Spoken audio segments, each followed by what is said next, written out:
Irmãos, hoje nós estamos, para aqueles que estão nos visitando, nós estamos fazendo uma série de estudos sobre as viagens missionárias de Paulo.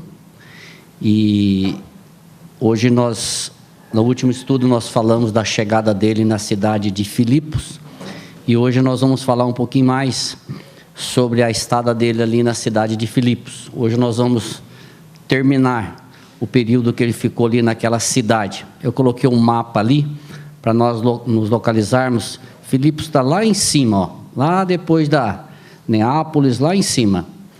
Então, ele passa a Macedônia toda, e vai na Macedônia e chega a Filipos, que é a primeira cidade da Europa. E alguns estudiosos falaram o seguinte: louvado seja o nome do Senhor por isso, porque no estudo passado nós vimos que o Espírito Santo proibiu Paulo de pregar a palavra na Ásia. Ele queria ir para a Ásia, ele queria ali descer um pouco para cá, ó, na Ásia ali, mas o Espírito Santo proibiu e colocou ele na direção de Filipos, que é justamente a primeira cidade da Europa.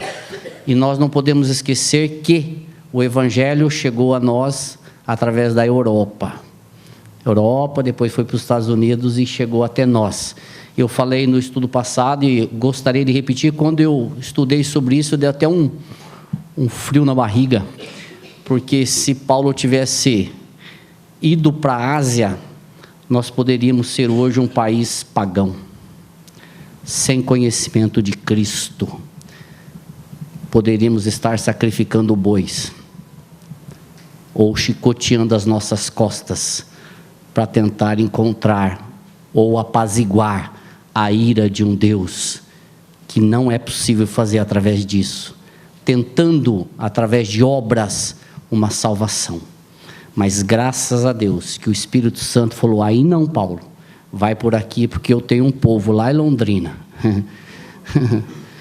que um dia vai crer neste evangelho maravilhoso. Então hoje nós vamos dar sequência, e Paulo chega em Filipos. E hoje eu vou projetar os textos aqui, nós vamos falar, o texto é grande, eu não vou ler aqui, durante todo o estudo nós vamos ler, de Atos capítulo 16, do versículo 16 até ao versículo 40. Então o texto é grande, mas eu vou projetar, talvez nem todos os versículos, mas grande parte deles. O tema da mensagem eu não coloquei aqui porque ficou bastante ruim, é a tríplice libertação. Alguém disse assim: a libertação, Deus Pai, Deus Filho, Deus Espírito Santo. Não, é libertação de 3 pessoas mesmo nesta cidade. Pessoas diferentes, pessoas de religiões diferentes, de classe social diferente, de culturas diferentes, para mostrar que o Senhor faz o que Ele quer, com quem Ele quer, no momento que Ele quer. Então, para Ele não há acepção de pessoas com relação à salvação. Então, nós vamos falar sobre isso um pouquinho hoje, só para fazer um resumo, para nós localizarmos no contexto. Depois que Lídia foi convertida, nós vimos no estudo passado, ela abriu a casa dela para os discípulos ficarem lá. Ela fez dali um espaço, e os estudiosos dizem que essa mulher ela era muito bem financeiramente, ela tinha uma casa espaçosa, e ela abriu a casa ali para os missionários ficarem ali na casa dela, se hospedaram ali por todo o tempo que eles ficaram ali na cidade de Filipos. E eles anunciaram o evangelho para Lídia à beira de um rio. Então, quando eles chegaram na cidade, eles saíram para pregar a palavra, e o primeiro lugar que eles encontraram é à beira de um rio. E eles foram ali, só que as mulheres já iam para aquele local, elas já conheciam aquele local. E ali Paulo pregou a palavra, e a Bíblia diz que o Espírito Santo abriu o entendimento de Lídia, para que ela entendesse a mensagem, para que ela recebesse a palavra de Deus. E eles permaneceram ali, naquela cidade, anunciando o evangelho. Só que os problemas não demoraram para acontecer. Foi rapidinho, que nem diz a irmã Márcia hoje, as chicotadas não demorou muito para acontecer, foi rapidinho. E a formação daquela igreja de Filipos, ela foi em confronto com as forças ocultas do diabo. Ali Paulo teve um confronto feroz. Ali além do confronto, teve prisões, ali teve embate, teve batalha espiritual, foi bem complicado ali, mas depois nós vamos ver que foi uma vitória que o Senhor deu àqueles missionários que foram ali, Paulo, Silas, Timóteo e Lucas.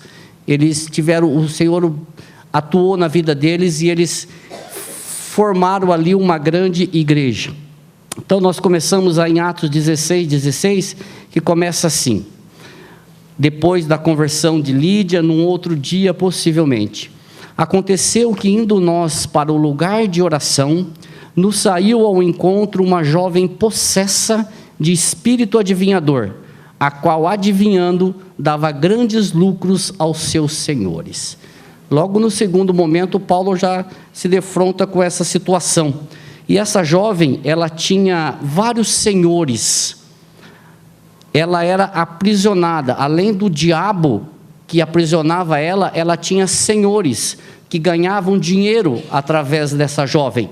Ela era possessa de um espírito de piton mesmo, de cobra, um espírito de pitonisa, que o nome ele se dá a uma cobra, a imagem de uma cobra mítica que guardava o templo de Apolo em Delfos, do oráculo. Tinha uma cobra, a imagem de uma cobra ali, e as pessoas acreditavam que Apolo, que era um deus grego, falava através desta jovem, e falava o futuro das pessoas. Então as pessoas pagavam dinheiro, grandes somas de dinheiro, para que esta jovem adivinhasse o futuro das pessoas. E ela tinha como senhores os homens gananciosos que ganhavam dinheiro com isso, mas no fundo quem aprisionava essa jovem era um espírito adivinhador, que Lucas, ele economiza a palavra, ele economiza o termo, ele chama de demônio mesmo. Ele não floreia não. Lucas fala assim, é um demônio, é um espírito adivinhador, e depois nós vamos ver mais para frente que realmente é isso. Então a igreja, ela se forma neste confronto inicial de Paulo, aonde Paulo e Silas têm que bater de frente com isso. E parece que as pessoas acreditavam nisso. As pessoas pagavam para ouvir o que aquela jovem tinha para falar do futuro. Então as pessoas pagavam dinheiro para ouvir essa jovem que teoricamente era usada pelo deus Apolo ou Zeus, através desse espírito de pitonisa, para falar o futuro. Eu estava estudando isso e parece que isso é muito distante, né? Mas isso é o que acontece hoje, demais. Isso acontece ao nosso redor, pessoas procurando adivinhadores para saber o que vai acontecer amanhã, pessoas pagando somas de dinheiro para saber o que será amanhã, o que vai acontecer amanhã. Percebam, irmãos, que isso aqui não está distante de nós. E eu digo para vocês, tem muita gente possessa de demônios que estão enganando as pessoas, que estão usando, o diabo usando pessoas para enganar outras pessoas, que estão pagando para ouvir mentiras, e estão acreditando que essas mentiras são verdades. Era isso que acontecia aqui, e essa jovem, ela estava já incomodando, porque nós vamos ver que o grande problema, a grande briga ali, foi justamente porque Paulo fez com que cessasse o recurso.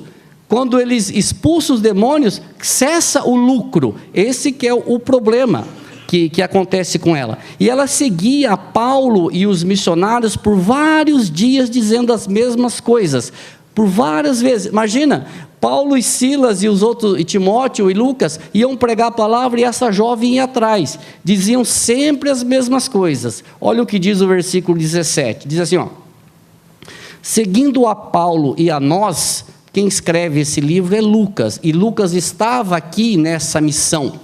Posteriormente, Lucas fica na cidade de Filipos, ele não segue com os outros três, mas seguindo a Paulo e a nós, porque ele era um missionário, um médico amado, ele fazia parte dessa comitiva.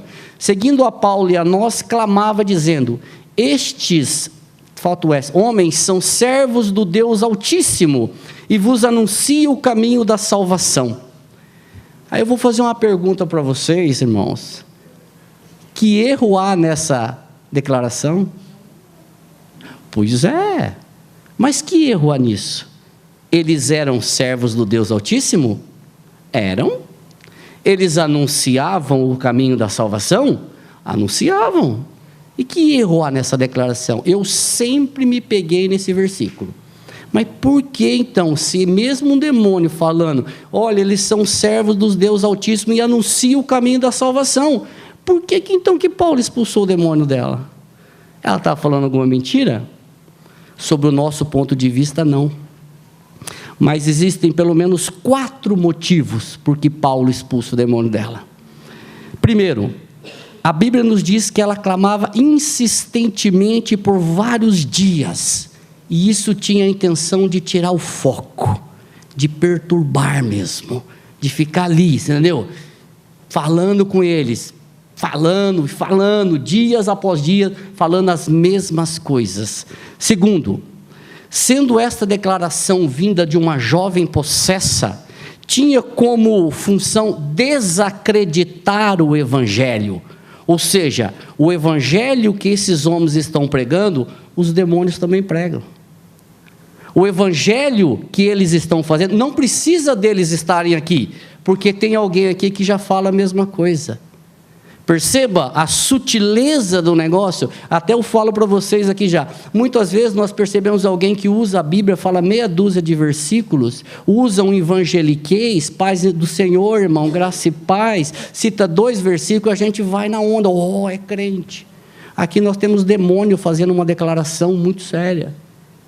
Tinha a intenção, primeiro, de tirar o foco. Segundo, a função de desacreditar o Evangelho. A intenção era transmitir a mensagem de que o Evangelho que eles estavam pregando também poderia ser pregado por qualquer outra pessoa. Lembram que a palavra nos diz que anjos gostariam de pregar o Evangelho. Só que isso é um privilégio do homem e da mulher crente. Terceiro, Deus não precisa do testemunho do diabo. Deus não precisa do testemunho do diabo. E por quarto, o Deus Altíssimo que ela estava dizendo, irmãos, não é Jeová, não é Javé. Nós temos que entender que Filipos, apesar de politicamente estar sob a influência de Roma, culturalmente, religiosamente, tinha influência grega. O Deus Altíssimo que essa jovem dizia era Zeus. Se ele tivesse falado isso para qualquer judeu, o judeu saberia que o Deus Altíssimo era Yahvé, era Jeová, era o Deus Criador. Mas para aquela nação pagã, o Deus Altíssimo era Zeus, não era o Deus Criador. Ela estava dizendo que eles eram filhos, servos de um Deus Altíssimo, que na realidade não é Deus. Era um deus grego, era um pagão, era uma imagem, e por isso que não poderia ficar dessa forma. É por isso que Paulo, mais para frente, Paulo olha para ela e não aceita essa declaração, porque Paulo sabia que aquela cidade, aquela região, ela tinha a influência da religião, da religião e da cultura grega. E Paulo já estava indignado com aquela jovem, porque ela insistia dia após dia falando as mesmas palavras. E Paulo olha para ela e liberta aquela jovem das garras do diabo, irmãos. Olha o versículo 18. Então Paulo, já indignado, quando eu li isso daqui, Paulo já devia estar com o saco cheio, né? Porque aquela mulher ia dia após dia atrás dele, falando, não parava de falar.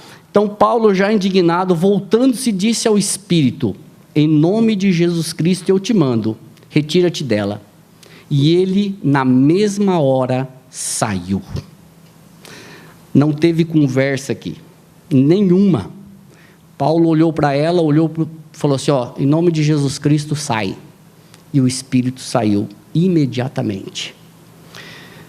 Com essa atitude, Paulo deixa muito claro que quem realmente é o Deus Altíssimo, que era o Deus que ele estava pregando, é outro Deus, além daquele Deus que eles estavam pensando que era. E deixa claro também que Jesus Cristo, como divindade, como Filho de Deus, é quem expulsa o demônio. Porque Paulo não diz assim, ó, eu te expulso. O que Paulo usa? Qual o texto que Paulo diz? Em nome de Jesus Cristo. Não é Paulo que expulsa, quem expulsa é Cristo. Claro que é o Senhor usando Paulo, mas não é na autoridade de Paulo, é na autoridade do Filho de Deus. Paulo diz, em nome de Jesus Cristo, saia, eu te mando, você sai dela. Então Paulo mostra que Cristo, como divindade, é quem havia expulsado aquele demônio. E ele centraliza com isso a palavra em Cristo. Ele tira todos os falsos deuses, todos os ídolos. Irmãos, um pouco mais para frente a gente vai ver, quando Paulo chega em Atenas, há alguns estudiosos que dizem o seguinte, era mais fácil você encontrar um Deus em Atenas do que um homem. Uns falam em 30 mil deuses, outros falam em 300 mil deuses. Tinha Deus para tudo quanto é coisa, inclusive ao Deus desconhecido, que tinha um altar lá, o Deus, como não tinha mais nenhum Deus para eles fazer uma imagem, eles colocam lá, ao Deus desconhecido. Aí Paulo fala, é justamente sobre esse que eu quero falar com vocês, ao desconhecido. Todos os outros vocês conhecem, esse aqui vocês não conhecem, então é justamente sobre esse que eu quero falar. E Paulo faz justamente isso em Filipos, ele centraliza a palavra em Jesus Cristo. Ele tira de foco, ele arranca todos os outros falsos deuses. Com isso, queridos, é bênção para uma, que ela foi libertada daquela escravidão, é prejuízo para outros, que aqueles homens viram que o lucro acabou, e foi chicotada para Paulo e Silas, porque o negócio ficou estreito para eles. Que os donos daquela jovem, quem explorava aquelas jovens, a hora que viu que cessou a fonte de lucro, eles caíram em si. E agora? A casa caiu, nós perdemos o dinheiro, o que nós vamos fazer? Tá bom, quem são os responsáveis por isso? É o quarteto missionário, Paulo, Silas, Timóteo e aqueles 4 homens que chegaram aqui. Aqueles que vieram lá de Antioquia, vieram aqui e estão pregando essa palavra, são os 4, Paulo, Silas, Timóteo e Lucas, são esses que nós vamos pegar eles, e eles foram para cima dos 4 missionários. Olha o Atos 16, 19, 21, vendo os seus senhores que lhes desfizera a esperança do lucro, agarrando em Paulo e Silas, os arrastaram para a praça, à presença das autoridades, e levando-os aos pretores são as autoridades, as pessoas que faziam justiça, disseram, estes homens, sendo judeus, perturbam a nossa cidade, propagando costumes que não podemos receber, nem praticar, porque somos romanos. O reverendo Hernanes Dias Lopes, ele fala que, sobre este versículo, que Paulo, usado por Deus, depois de ter desmantelado a trama do diabo, ele recebe 3 acusações, ou seja, os romanos ficam revoltados e levantam 3 acusações contra Paulo e Silas. Primeira, uma questão racial. Estes homens são judeus. O primeiro problema. Segundo, uma questão de ordem. Estes homens perturbam a nossa cidade. E uma terceira questão, uma questão religiosa. Estes homens propagam costumes que não podemos receber nem praticar, porque somos romanos. 3 acusações contra aqueles irmãos. Só que, na realidade, o que motivou toda essa... pegar os missionários ali e levar para a praça, não foi nenhum desses 3. Foi justamente o que está escrito na primeira frase do versículo. Vendo os seus senhores que lhe desfizera a esperança do lucro. É isso aqui que motivou. A partir do momento que aquela jovem foi liberta da opressão do diabo, ela foi liberta das garras daquele homem, porque ela não tinha mais para que ficar, porque não adivinhava mais nada, não tinha mais como ganhar dinheiro através dela. Então, a partir deste momento, os homens começaram a ver que a sua fonte de renda acabou, e aí eles ficaram bravos. Os missionários mexeram numa parte sensível do homem, que é no bolso. Mexeu no bolso. Irmãos, a preocupação deles estava justamente no dinheiro. E tristemente eu falo para vocês que hoje a preocupação de muitas pessoas, inclusive no nosso meio, está somente no dinheiro. E nós temos que vigiar com relação a isso. É pecado ter dinheiro? Não, de forma nenhuma. Nunca dissemos isso e jamais vamos dizer. A Bíblia tem homens riquíssimos. O pecado é botar confiança no dinheiro. É depositar no dinheiro. Como eu estava conversando com um cidadão esses dias, ele dizia o seguinte, assim, como é que é? O meu Deus é o meu dinheiro e o meu Jesus Cristo é meu 38. Eu falei, você vai para o inferno com o teu dinheiro e com o seu 38. É bem isso, irmãos. É bem isso. E não são poucos que a gente ouve falar isso. O meu Deus é o meu dinheiro. Pois é. O meu Deus é o meu dinheiro. E essas pessoas estavam preocupadas com o dinheiro deles. E Paulo e Silas mexem justamente no dinheiro deles. E eles agarraram a Paulo e Silas, diz o versículo. Por que agarraram somente Paulo e Silas? Olha que coisa interessante. Paulo e Silas eram judeus. E a acusação era contra judeus. Por que Timóteo e Lucas não foram agarrados? Por que eles não prenderam os 4? Prenderam só Paulo e Silas? Porque os 2 eram judeus. Lucas era gentil. E Timóteo era meio gentil. Por isso que eles não agarraram. É interessante, né? Se você pegar lá, Timóteo era meio gentil. A mãe, o pai dele era grego. Por isso ele é meio gentil. E Lucas era gentil. Então eles não acusaram nem Lucas e nem Timóteo. Eles acusaram Silas e Paulo. Que o problema com eles eram os 2 judeus. Então eles foram em cima dos 2. Olha aí o que diz o versículo 23.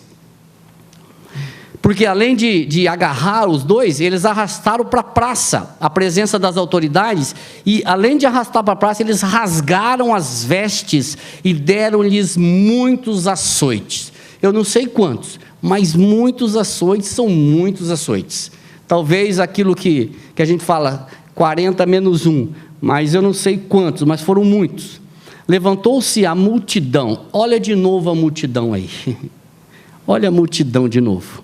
Levantou-se a multidão, unida contra eles, e os pretores, as autoridades, rasgando-lhes as vestes, mandaram açoitá-los com varas, e depois de lhes darem muitos açoites, os lançaram no cárcere, ordenando ao carcereiro que os guardassem com toda segurança. Depois de levar uma surra, ainda foram para a prisão, foram para a segurança máxima. Queridos, Paulo e Silas foram presos não por fazerem o mal, mas por fazerem o bem. Foram presos não por oprimirem a jovem possessa, mas por libertarem a jovem das garras do diabo e de seus senhores exploradores. Eles foram acusados de perturbar a paz, mas na realidade eram portadores da paz. Eles não pregavam costumes, eles pregavam o evangelho. Eram servos e embaixadores de Cristo. Estavam ali por ordem do Senhor e por consequência tinha a palavra do Senhor para ser dadas.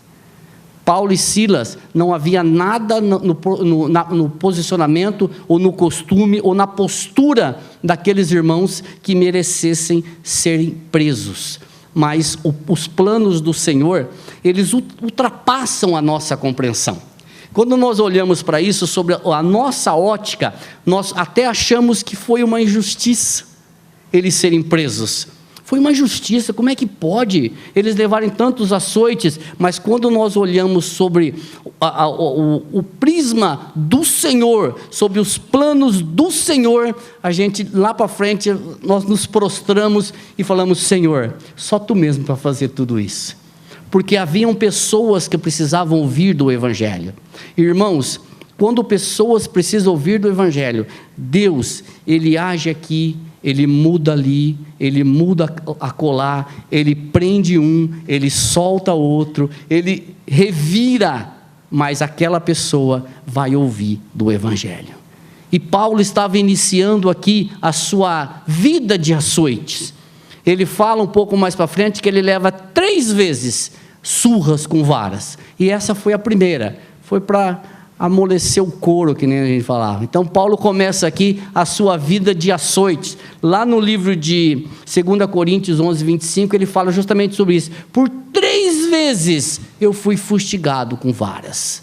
E a gente olha para isso e diz: meu Deus, que coisa maravilhosa. Que pessoa que não tinha problema nenhum com isso e continuava a pregação da palavra. Só que aqui eu coloquei uma frase, irmãos: nada está tão ruim que não possa piorar. Nada está tão ruim que não possa piorar. E o bondoso como era, ele recebeu as ordens daquelas autoridades e cumpriu na íntegra. Essa autoridade falou assim: põe esses missionários aí lá no fundo, coloca lá na segurança máxima, lá na masmorra. E ele cumpriu na íntegra, à risca, as ordens das autoridades. Ele pegou os missionários já debilitados por conta dos açoites e ainda leva-os para o interior da masmorra. Prende os pés dele no tronco. Além de levar a bordoada, ser preso, ainda tem os pés presos num tronco, amarrado num tronco. Vocês conseguem imaginar uma situação como essa? Consegue imaginar?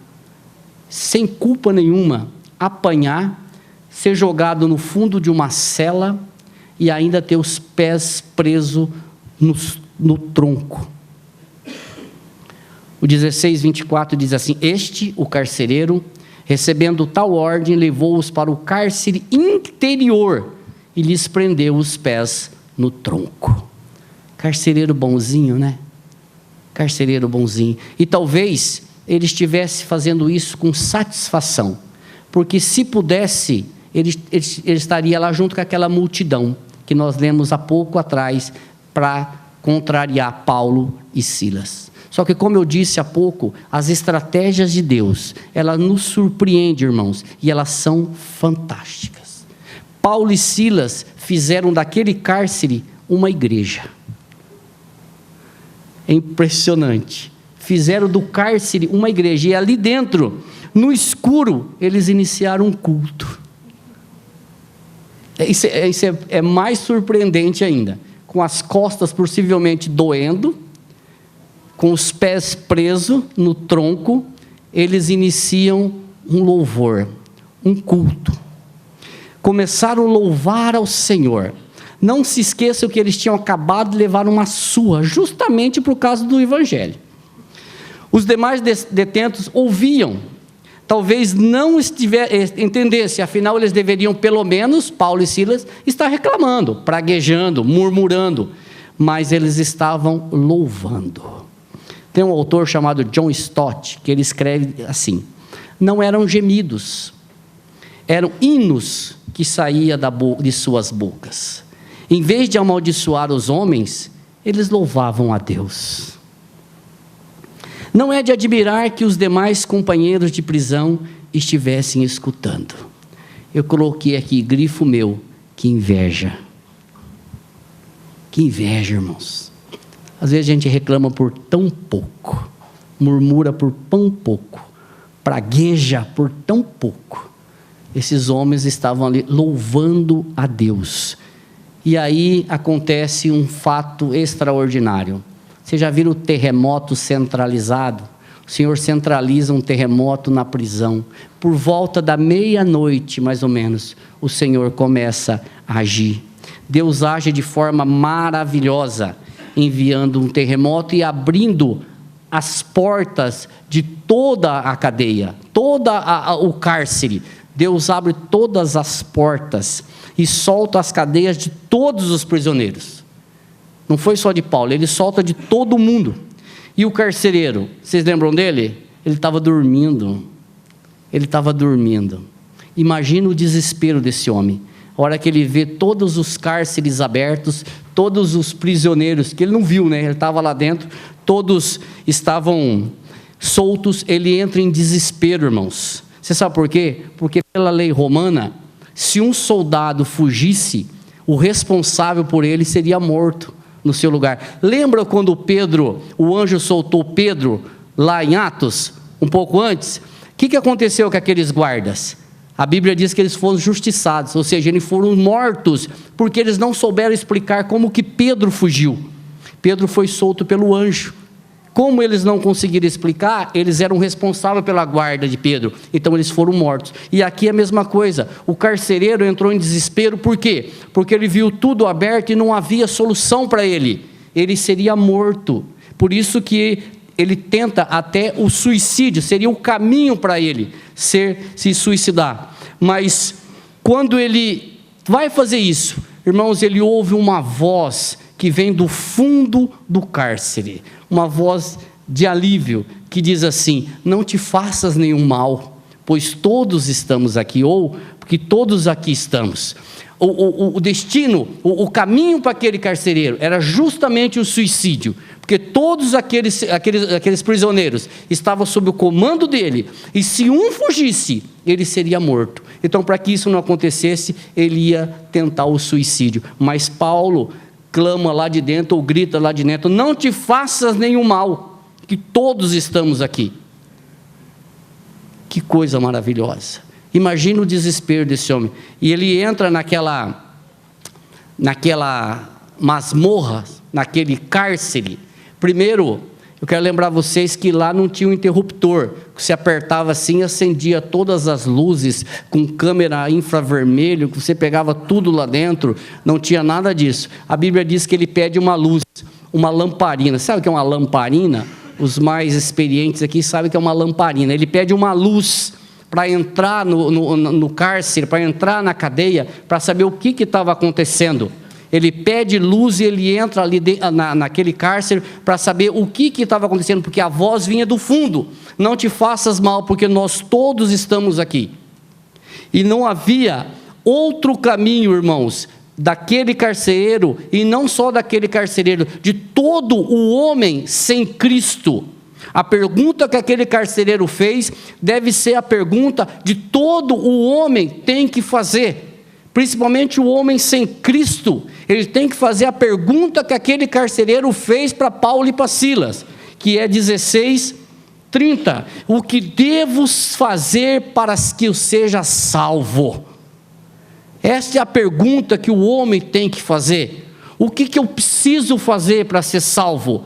Eu preciso chicotear as minhas costas? Eu preciso pagar promessa? Eu preciso subir de joelho 150 mil degraus? Eu preciso fazer o que para ser salvo? E a resposta que estava na ponta da língua de Paulo, de Silas, tem que estar na ponta da minha língua e da tua língua, que é a resposta seguinte: olha, você não precisa, eu estou aqui, Paulo e Silas, eu sou bom, crê em mim, crê em Silas, crê em Lucas, crê em Timóteo. Não, a resposta de Paulo é: crê no Senhor Jesus Cristo, e será salvo tu e a tua casa. É a resposta que deve estar na ponta da língua de todo o cristão, de todo aquele que crê. Quando alguém lhe perguntar o que eu preciso fazer, você precisa crer no Senhor Jesus Cristo. Você precisa crer no Senhor Jesus Cristo, e será salvo você e a tua casa. Não há esperança, irmãos, para você. Não há esperança para você, a menos que reconheça que está perdido. Não há esperança para o homem, a menos que reconheça que está perdido, que está no escuro. A luz é Cristo. A luz é Cristo. Queridos, vocês que me ouvem hoje, talvez aqueles que ouvirão pela internet, a resposta estava na ponta da língua de Paulo e Silas. Não há outro caminho. Não basta ser religioso, irmãos. Não basta ser bonzinho. Eu sou bonzinho. Não basta ser bonzinho. É preciso arrependimento. É preciso reconhecer-se pecador e necessitado de Cristo. O homem precisa olhar para Cristo. Da mesma forma que Moisés levantou aquela serpente lá no deserto, que todos que eram picados por uma cobra olhavam para aquela serpente de bronze e eram curados. Nós somos picados e nós somos presos pelo pecado. Nós precisamos olhar para quem pode nos libertar e nos salvar do pecado. E só há um que pode fazer isso, é Cristo Jesus, que morreu na cruz para perdoar os nossos pecados. A Bíblia nos diz no livro de Hebreus, capítulo 12, versículo 2, olhando firmemente para o autor e consumador da fé, Cristo Jesus. Não há outro caminho para o homem, a não ser Cristo Jesus. João 14, 6, eu sou o caminho, a verdade e a vida, e ninguém vem ao Pai, se não for por mim. João 8, 32, conhecereis a verdade vos libertará. 8, 36, se o Filho vos libertar, verdadeiramente sereis livres. Efésios 2, 1, Ele nos deu vida, ou Ele vos deu vida, estando vós mortos nos vossos delitos e pecados. Esta é a condição do homem, morto nos vossos delitos e pecados. Irmãos, Cristo foi para a cruz, e o sacrifício de Jesus Cristo foi, é e será suficiente. Não precisa fazer mais nada. Crê no Senhor Jesus Cristo, e será salvo tu e a tua casa. Eu não estou bravo não, tá? Crê no Senhor Jesus, e será salvo tu e a tua casa, porque só há salvação, irmãos, em Jesus Cristo. Não há salvação em Zeus, a salvação é em Jesus Cristo. Só que este versículo, tu e a tua casa, não é extensão de salvação não, tá? Porque não existe terceirização de salvação. Nós ouvimos algumas pessoas dizer assim, a minha mãe é crente, eu estou salvo, vai nessa. Meu pai é crente, eu estou salvo. O meu pai é pastor, vai. Não existe terceirização de salvação não, irmãos. Também não importa o quão longe você esteja. Percebeu algumas pessoas que dizem assim, eu preciso parar com isso, com aquilo, depois eu vou para a igreja. Sabe quando você vai parar? Nunca. Sabe por quê? Não importa quão longe você esteja, ou as pessoas que você conhece estejam longe do Senhor, porque crê no Senhor Jesus e será salvo. Nós vamos ver um pouquinho mais para frente, que o Senhor busca pessoas de diferentes classes sociais, diferentes locais, diferentes religiões, possessas. Essa jovem estava possessa de um demônio, o Senhor foi lá e puxou ela. O Senhor não há acepção de pessoas com relação à salvação. Irmãos, quando eu digo que não há terceirização da salvação, eu estou usando o versículo 32, que diz assim, e lhe pregaram a palavra de Deus, ao carcereiro e a todos de sua casa. Paulo e Silas foi e pregou o evangelho para todo mundo. Por isso que não, o carcereiro creu a família toda, por extensão, por terceirização, não. Creu porque todos da sua casa creram na pregação de Paulo e Silas. O evangelho foi estendido a toda a família daquele carcereiro, e todos creram. Se você olhar um pouquinho mais para frente, a família de Lídia também creu, porque o evangelho foi estendido para a família de Lídia. Não é por consequência, meu pai creu e então a família toda creu, foi salvo. Não é nada disso, não há terceirização, como eu já disse. E alguns fatos aconteceram para a conversão do carcereiro. E aqui eu quero dizer, primeiro, um milagre físico. Houve um terremoto centralizado numa prisão, num cárcere. Segundo, houve um milagre moral. Todos nós estamos aqui. Os prisioneiros não fugiram. Como assim não fugiram? Não fugiram. Terceiro, houve um milagre comportamental. Não te faças nenhum mal. Não enfie a espada na sua barriga, porque nós estamos aqui. E quarto, um milagre espiritual. Deus trocou, Deus mudou a vida do carcereiro.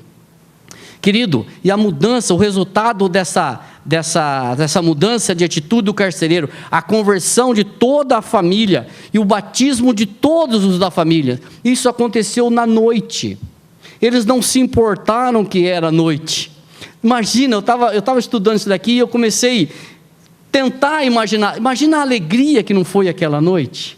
porque assim que aconteceu o fato, eles tiraram aqueles prisioneiros e levaram para casa. Imagina a festa que não foi de comida, foi de palavra, foi de salvação, foi de pregação do evangelho, foi uma noite maravilhosa que aconteceu na casa daquele carcereiro. Toda a alegria externa que sentiram naquela noite foi resultado de uma mudança de coração. Deus trocou o coração de pedra e colocou um coração de carne naquele carcereiro. Deus tirou tudo. Deus abriu os olhos. O Espírito Santo fez com que aquele homem entendesse a palavra, o evangelho que estava sendo pregado. Olha aí o que diz o versículo 33 e 34. Naquela mesma hora da noite, não foi no outro dia, não foi daqui 15, um mês, na mesma hora da noite, cuidando deles, o carcereiro cuidou de Paulo e Silas, lavou-lhes os vergões dos açoites. A seguir, foi ele batizado, e todos os seus. Então, levando-os para a sua própria casa, lhes pôs à mesa, e com todos os seus manifestava grande alegria por terem crido em Deus. Que maravilha! Tirou esses homens dali do cárcere, jogou um óleo ali nos vergões, levou-os para casa, colocou comida na mesa e houve alegria. Agora, irmãos, a gente olha para o lado do carcereiro, mas olha para o lado de Silas e Paulo, não teve ressentimento, não teve mágoa. Não, com você eu não quero falar, meu. Você prendeu os meus pés lá no tronco, sai daqui. Não, entendeu? Eu não quero nada com você não, carcereiro. Até agora você estava mandando, agora sou... Não teve ressentimento, percebe? Foram para casa, se alegraram, comeram, conversaram, batizaram. Não teve ódio no coração, não teve nada. Coração de crente, coração transformado, coração de homem que crê no evangelho, que sabe que os planos do Senhor, eles não são frustrados. Que sabe que o Senhor, como eu disse, Ele muda aqui, Ele muda lá, Ele joga um terremoto ali, Ele solta Ele liberta uma jovem possessa, Ele prende os missionários, mas Ele tem os seus que Ele precisa alcançar. Pois é, irmãos, eu estou quase terminando. John Stott escreve o seguinte: o carcereiro lavou os vergões de Paulo e Silas e foi lavado. Ele lavou os vergões dos açoites e foi lavado dos seus pecados. Que maravilha! Ele lavou aqueles vergões, só que ele foi lavado dos pecados. Qual que é a melhor lavada que teve? Foi dos vergões ou foi do pecado? Foi do pecado, né, queridos? Foi salvo. Deve ter pedido muita desculpa para Paulo e Silas. Aquele homem que antes açoitava, agora lava os vergões dos açoites. A conversão implica em mudança. Eu não vou falar aqui, mas nós temos 2 casos na Bíblia, Zaqueu e o filho pródigo. Zaqueu fala assim: Senhor, eu vou dar metade dos meus bens aqui para os pobres, e se eu defraudei algum, eu vou dar 4 vezes mais. Uma mudança de coração. E o filho pródigo, quando volta, vai: Pai, pequei contra os céus, pequei contra o Senhor. Não vamos falar dos dois, que o tempo não vai dar. Mas depois daquela noite maravilhosa, onde Deus tinha libertado o carcereiro e todas as suas famílias, as autoridades mandaram soltar Paulo e Silas. Falou assim: vai lá e solta aqueles homens, porque eles já apanharam bastante, né? Eles já devem ter aprendido a lição. Só que eles não sabiam o que estava esperando eles. Olha aí, 16, 35 e 37.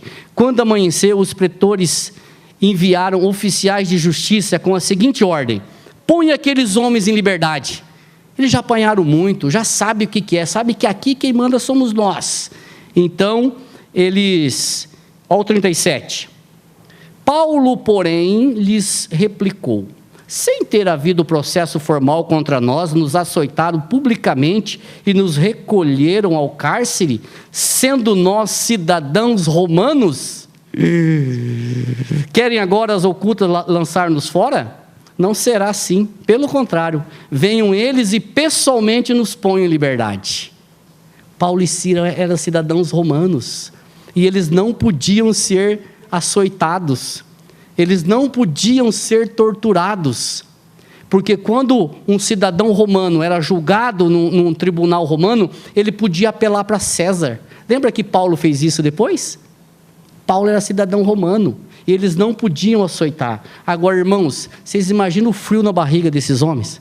Quando eles souberam que Paulo e Silas eram cidadãos romanos, porque eles poderiam passar por isso depois, porque eles açoitaram um cidadão romano, e não podiam fazer isso. Eu coloquei aqui que imagina o frio na barriga, porque a Bíblia nos fala que eles ficaram possuídos de temor. Alguém diz assim: vocês fizeram besteira, vocês se precipitaram, vocês mandaram dar uma surra em cidadãos romanos, e agora? E agora? E aí, no 39, eles foram ter com eles e lhes pediram desculpas. Relaxando-lhes a prisão, rogaram que retirassem da cidade. Tiveram que ir lá falar: Silas, Paulo, desculpa aí, mas nós erramos, perdoa-nos, nós temos que pedir desculpa para vocês. E isso era muito humilhante. Eu quero concluir, irmãos, dizer que a pregação do Evangelho em Filipos nos traz a eficácia do Evangelho, onde Deus converteu naquela cidade 3 pessoas totalmente diferentes, mostrando a sua obra e sua vontade perante as opiniões dos homens e seus planos para a expansão do Evangelho. Primeiro, ele libertou Lídia, ele converteu Lídia. Segundo, ele converteu esta jovem possessa. Terceiro, ele converteu esse carcereiro, esse funcionário público, esse religioso. Além de pessoas diferentes, Deus salvou em Filipos 3 raças diferentes. Primeiro, Lídia era asiática, era da cidade de Tiatira. Lembra das igrejas de Apocalipse? Lídia era de Tiatira. A jovem possessa era grega. O carcereiro era cidadão romano. Além de pessoas diferentes, raças diferentes, Deus salva em Filipos classes diferentes. Lídia era uma bem-sucedida comerciante de púrpura. Lembra que púrpura era status, era roupa de imperadores. Quem usava tinha status de luxo, de poder. A jovem possessa era pobre e escrava, e como tal não tinha opinião. Era uma ferramenta viva. O carcereiro era um cidadão romano, membro da classe média. Além de pessoas diferentes, de raças diferentes, de classes sociais diferentes, Deus salva em Filipos pessoas de culturas religiosas diferentes. Lídia era prosélita, vivia na religião dos gentios. A jovem possessa vivia no misticismo, encravada e cativa pelos demônios e explorada pelos seus senhores. O carcereiro era um gentil que acreditava que César era o Senhor. No final, depois de tudo isso, a Bíblia nos fala que teve uma reunião maravilhosa na casa de Lídia. Deixa eu ver se eu não pulei nenhum. Tendo-se retirado do cárcere, o versículo 40, tendo-se retirado do cárcere, dirigiram-se para a casa de Lídia.